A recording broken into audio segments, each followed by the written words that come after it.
Christmas won't be Christmas without any presents. It's so dreadful to be poor. I don't think it's fair for some girls to have plenty of pretty things and other girls nothing at all. We've got father and mother and each other. But we haven't got father, and we shall not have him for a long time. You know the reason Mother proposed not having any presents this Christmas was because it is going to be a hard winter for everyone. And she thinks we ought not to spend money for pleasure when our men are suffering so in the army. We can't do much, but we can make our little sacrifices and ought to do it gladly. But I am afraid I don't. But I don't think the little we should give would be any help. We've each got $1, and the army wouldn't be helped much by that. I agree not to expect anything from Mother or you, but I do want to buy Undyne and Sintram for myself. I've wanted it so long. I plan to spend mine on new music. I should get a nice box of Faber's drawing pencils. I really need them. Mother didn't say anything about our money, and she won't want us to give everything. Let's each buy something for ourselves and have a little fun. I'm sure we work hard enough to earn it. I know I do, teaching those tiresome children nearly all day when I'm longing to enjoy myself at home. You don't have half such a hard time as I do. How would you like to spend all day with a fussy old lady who keeps you trotting, is never satisfied, and worries you till you're ready to fly out the window or cry? It's not easy fit, but I do think that washing dishes and keeping things tidy is the worst work in the world. It makes me cross, and my hands get so stiff I can't play well at all. I don't think any of you suffer as I do, for you don't have to go to school with impertinent girls who plague you if you don't know your lessons, and laugh at your dresses and label your father if he isn't rich, and laugh at your nose if he isn't nice. If you mean libel, I'd say so, and not talk about labels as if Papa were a pickle bottle. I know what I mean, and you don't have to be so satirical about it. They properly use good words and improve your vocabulary. Don't peck at one another, children. Don't you wish we had the money Papa lost when we were little, Joe? Dear me, how happy and good we'd be if we had no worries. You said the other day you thought we were still happier than the king children, but they are fighting and sweating all the time in spite of their money. So I did, Beth. Well, I think we are. For though we do have to work, we make fun of ourselves and are a pretty jolly set, as Joe would say. Joe does use such slang words. Don't, Joe! It's so boyish! That's why I do it. I detest rude, unladylike girls. And I hate affected many penny pigeons. Little birds in the nest agree. Really, girls, you are both to be blamed. You are old enough to leave off these boyish tricks and to behave better, Josephine. It was all right when you were a little girl, but now you are so tall and turn up your hair, you should remember that you are a young lady. I'm not, and if turning up my hair makes me want, I'll wear it in 2 tails till I'm 20. I hate that I have to grow up and be Miss March and wear long gowns and look as prim as a China Aster. It's bad enough to be a girl anyway, when I like boys' games and work and manners. I can't get over my disappointment in not being a boy. And it's worse than ever now, for I long to go and fight with Papa in the war, and all I can do is stay home and knit, like a poky old woman. Poor Joe. It's too bad, but it can't be helped. So you must try to be contented with making your name boyish and playing brother to us girls. As for you, Amy, you are altogether too particular and prim. Your airs are funny now, but you'll grow up an affected little goose if you don't take care. I like your nice manners and your refined ways of speaking, when you don't try to be elegant. But your absurd words are as bad as Joe's slang. If Joe is a tomboy and Amy a goose, what am I, please? A dear, and nothing else.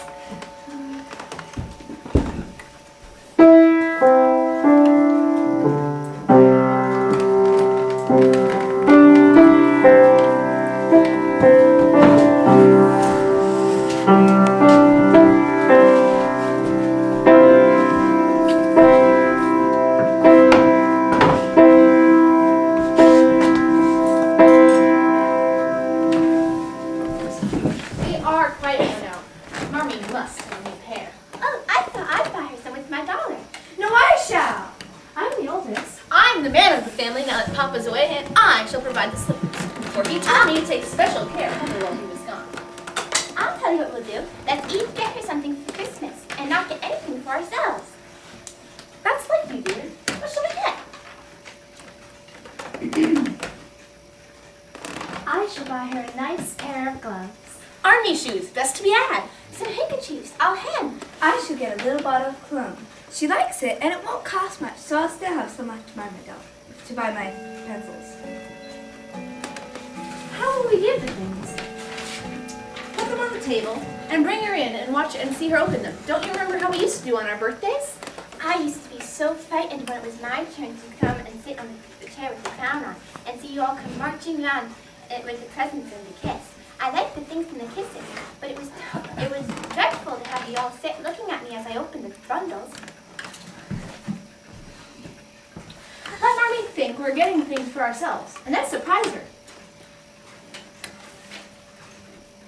We should go shopping tomorrow afternoon, Meg. We have so much to do for the play for Christmas night. We ought to rehearse tonight. Come here, Mamie, and do the fainting scene, for you're as stiff as a poker at that. I can't help it. I never saw anyone faint, and I don't just make myself all black and blue, tumbling flat as you do. If I can't go down easily, I'll drop, and if I can't, I shall fall into a chair and be graceful. I don't care if Hugo does come at me with a pistol. Do it this way. Clasp your hands so, and then stagger across the room calling, Rodrigo, Rodrigo, save me, save me. Ah!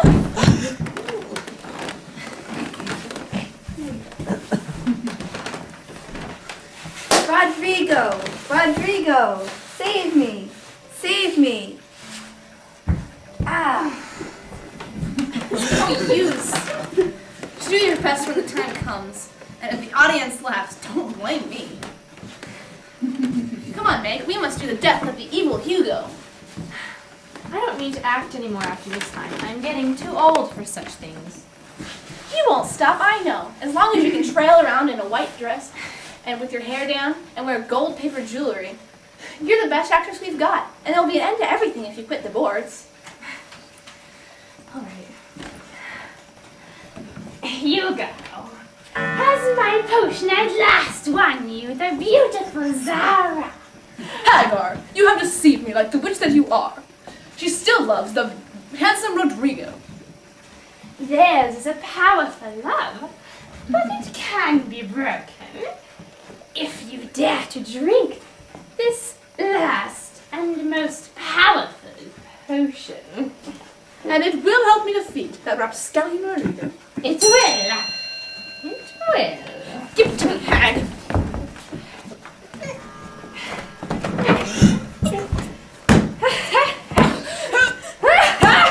I have deceived you, Hugo. It is you who will be destroyed for slaying all my sister witches these years hence. I shall have my revenge at last.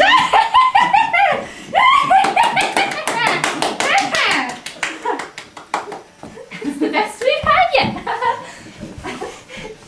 I don't see how you can write and act such splendid things, Joe. You're a regular Shakespeare. Not quite. Though I do think The Witch's Curse and operatic tragedy is a rather nice thing. But I'd like to try Macbeth. If he only has a trapdoor for Banquo, I'd like to try the killing part. Is that a dagger I see before me? No, it's the toasting fork with Marmee silver on instead of red. Stage struck.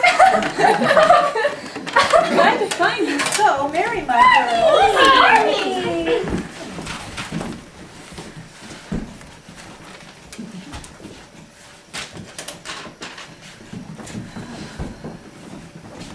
So, how have you got on today, girls?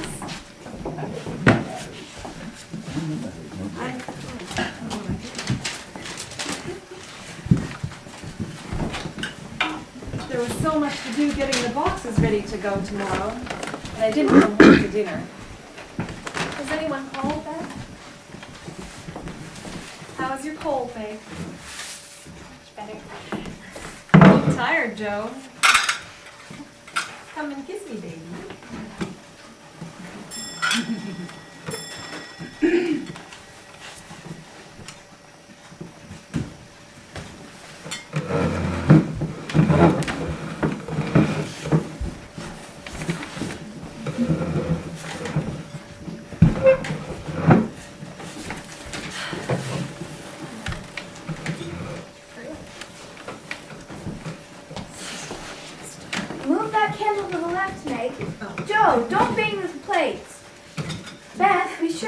down by my plate.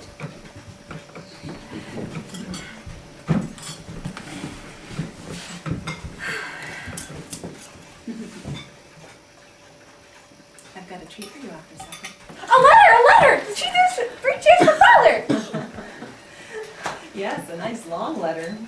He is well and thinks that he shall get through the cold season better than we feared. He sends all sorts of loving wishes for Christmas and a special message for you girls. Hurry and get done. Don't stop to simper over your plate and quirk your little finger, Amy. I think it was so splendid in Father to go as a chaplain when he was too old to be drafted and not young enough for a soldier.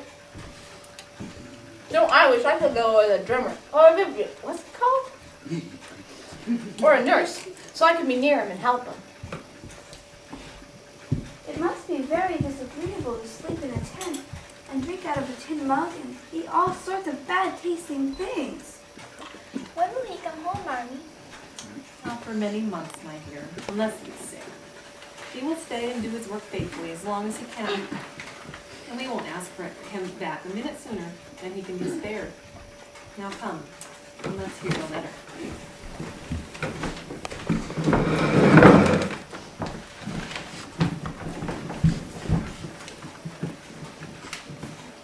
Here's the end of the letter. Give them all of my dear love and a kiss.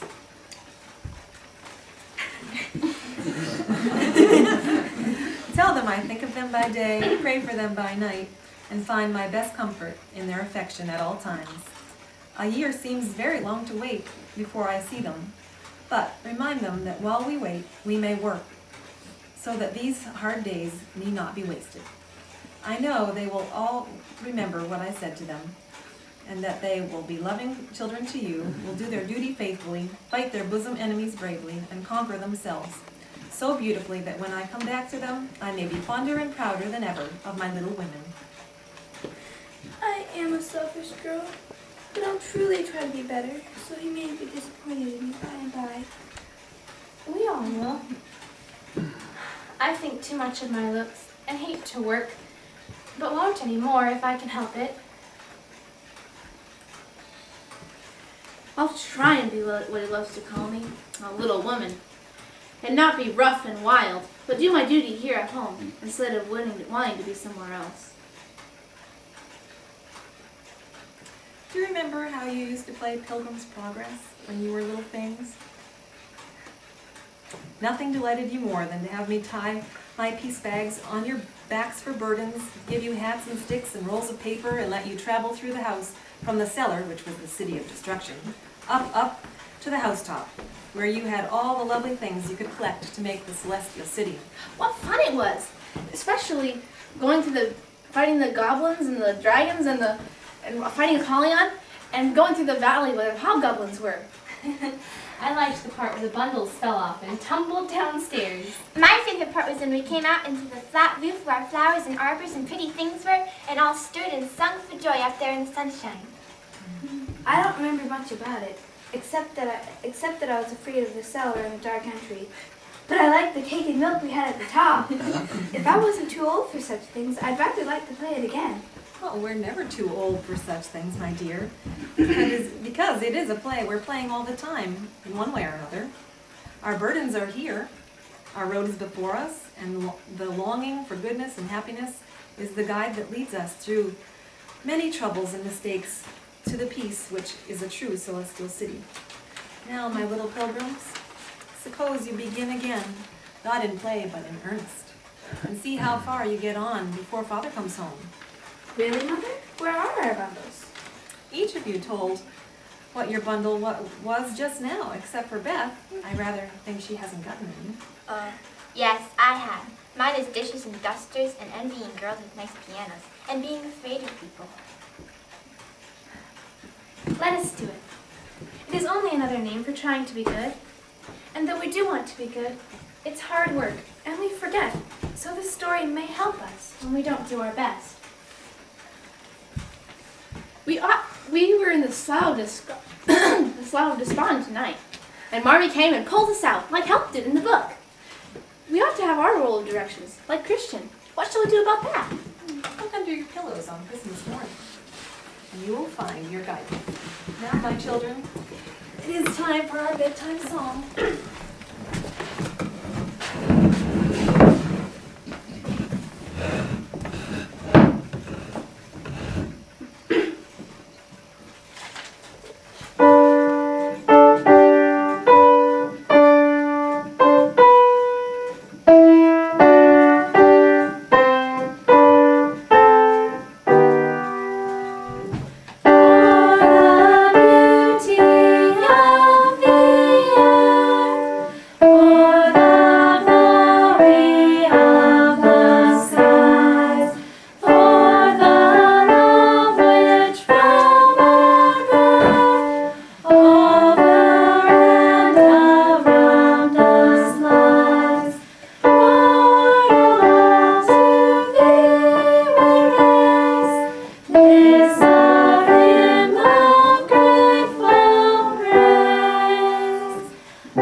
Bravo, clock. Bravo. I know, thanks to Well done. Yeah, bravo. I know. Great job, guys. That's fantastic. Each other one.